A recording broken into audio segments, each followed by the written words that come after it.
Shalom, ketemu lagi di channel Pak Li. Untuk renungan singkat hari ini yang saya beri tema timbul seperti emas ya. Bagi Bapak Ibu Saudara yang biasanya membaca Alkitab, tentunya kata-kata ini akan pasti langsung tahu ayatnya di mana gitu ya.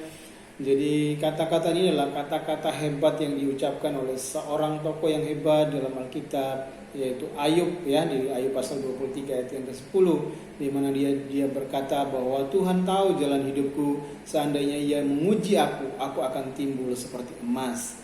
Jadi di ayat ini ketika berbicara tentang bagaimana kehidupan Ayub, kita tahu sendiri betapa menderitanya Ayub. Dia harus kehilangan seluruh hartanya, dia kehilangan anak-anaknya, dia bahkan kehilangan istrinya, dia kehilangan kesehatannya. Jadi segala yang berharga secara jasmani dalam hidup Ayub, dia kehilangan semua itu.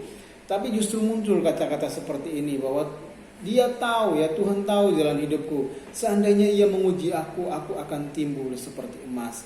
Nah, Bapak Ibu Saudara yang dikasihi Tuhan, berapa banyak orang yang hari-hari ini sedang berhadapan dengan persoalan-persoalan yang berat. Berapa orang yang hari-hari ini sedang berhadapan dengan penyakit. Berapa orang yang hari-hari ini sedang mengalami masalah dalam rumah tangga. Berapa orang yang hari-hari ini sedang mengalami masalah dalam pekerjaan, dalam usahanya, dalam bisnisnya, bahkan mungkin dalam studi, dalam hubungan relasi dengan pasangan. Begitu banyak persoalan dan masalah yang kita hadapi dalam hidup kita hari-hari ini, dan tentunya itu berat buat kita secara daging. Menghadapi masalah-masalah seperti itu menjadi beban yang membebani kita, berat untuk kita untuk melangkah dalam hidup ini. Tapi kalau kita lihat dari pernyataan Ayub ini, jadi apapun yang terjadi selama Tuhan yang mengizinkannya itu, Ayub berkata, aku akan timbul seperti emas. Kenapa? Karena Ayub sangat mengerti, sangat tahu bahwa Tuhan yang memegang hidupnya adalah Tuhan yang mengasihi dia. Dan sehingga apapun yang proses yang Tuhan izinkan terjadi dalam hidupnya pasti tetap ada dalam kendali Tuhan. Itu kenapa dia berkata, aku akan timbul seperti emas. Karena Ayub tahu bahwa segala proses yang diizinkan Tuhan terjadi dalam hidupnya, itu justru akan membuat dia jadi pribadi yang lebih baik dari sebelumnya. Ya, Bapak Ibu Saudara yang dikasihi Tuhan ya.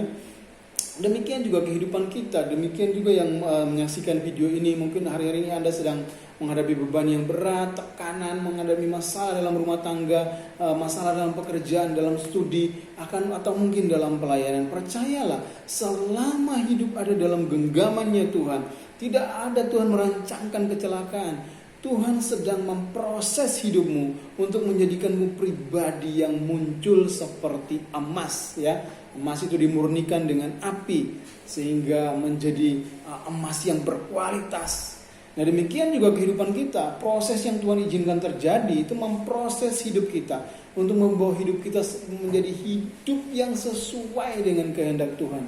Hidup yang menurut apa yang Tuhan mau. Dan itulah proses yang dikerjakan Tuhan dalam hidup kita. Sebab itu jangan kecewa, jangan putus asa. Kalau engkau sedang berbeban berat hari-hari ini, kalau engkau sedang merasa menderita, kalau engkau sedang mengalami masa sulit, kalau engkau sedang sakit hari-hari ini, percayalah, percayakan hidupmu dalam tangan Tuhan. Karena selama engkau dalam genggaman tangannya, perhatikan ini, engkau justru akan timbul seperti emas. Menjadi pribadi yang dimurnikan untuk kemuliaan Tuhan. Sehingga dimanapun engkau ada, berkat Tuhan terpancar dari hidupmu, mengalir atas orang-orang di sekitarmu, dan mereka melihat dan berkata, iya betul, Tuhan ada bersama dengan dia. Tuhan memberkati.